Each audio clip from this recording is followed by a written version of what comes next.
Howdy folks, this is Checkers here with the first edition of the Checkers Channel News. And if you enjoy this series, I will put a card in the upper right under the small letter I. It'll be a poll. Let me know how you feel about it. You can do that in the comments also, but I really pay attention to those polls. I also try my best to pay attention to the comments, as you may know. Alright, so the first item of news I would like to bring to your attention is that Bethesda has released mods to beta for PC. If you are on Steam, you can opt into the beta, and you will then find a new mods section in your main menu. You can't access it from actually in the game like we are right now. You need to be out at the kind of overall red rocket screen, and from there you will be able to access that mods subsection. However, to do that, you're going to need a Bethesda.net account. So you will be asked to either log into your Bethesda.net account or, I assume, create one. And once you do that, at least for me, I logged in and then I had to go back out to the main menu and back into mods before I could see the mods. They were just unendingly loading. That could have been just a bug or a one-time deal, but if your mods aren't loading up for you, just go back out to the main menu and then back into mods and you should be fine. Also, they have released the creation kit for Fallout 4. Once again, you will need a Bethesda.net account because you will need to download the Bethesda.net launcher and install it to thus download the creation kit and install it. Once you have, however, downloaded and installed the creation kit, it wants to install to your subdirectories of Steam, Steam Apps, Common, and Fallout 4. You can run the creation kit exe from there, and I don't believe you need to have the Bethesda.net launcher running unless probably you want to upload a mod. I'm not sure about that, haven't gotten that far yet. But an exciting time for Fallout 4. We should see quite a few new mods and more things showing up. Not entirely sure how I feel about having to go through Bethesda.net for it all, but I guess we'll have to wait and see how they manage curate and otherwise loom over it.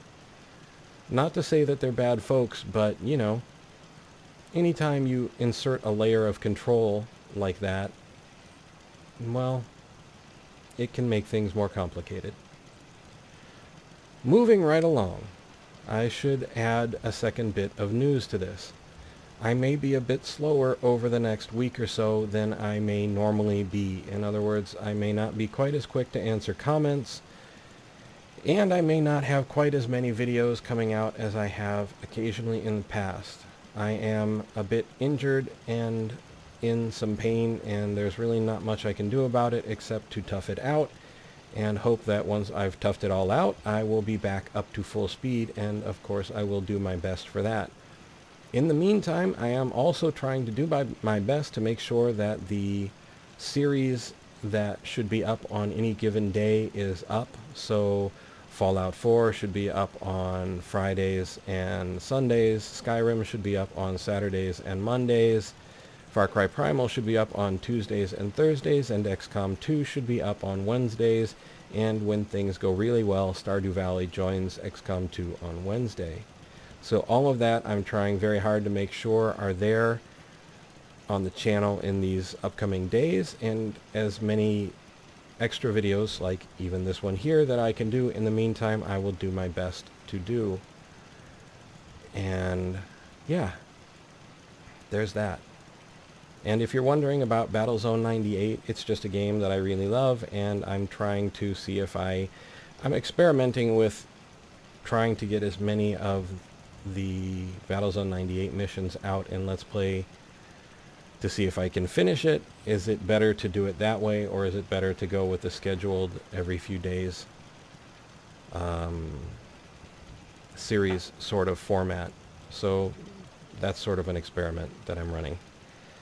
And basically I'm letting you know about my personal situation just because in the past when I've watched a YouTube channel or something like it, and someone has deviated from their normal routine when, you know, maybe they've disappeared for a few days, or maybe their content slowed and you didn't know why, or at least when I didn't know why, I was always I didn't mind that things weren't coming out as often as they should. I just wanted to know why. So this is my effort to try and let folks who want to know why that's happening.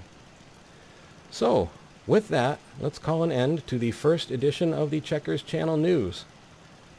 I would like to remind you that I have a Twitter link in the description of the video and on my channel main page. If you're on mobile, it'll be on my channel About page. Also, if you look in the upper right-hand corner, you will see a small letter I with a white circle around it. These are cards and links to other videos that I've made. I would like to thank you for watching. I hope you found the video informative and maybe just a little entertaining. I would like to invite you to subscribe, like and share if you so desire, and ask you to please take care.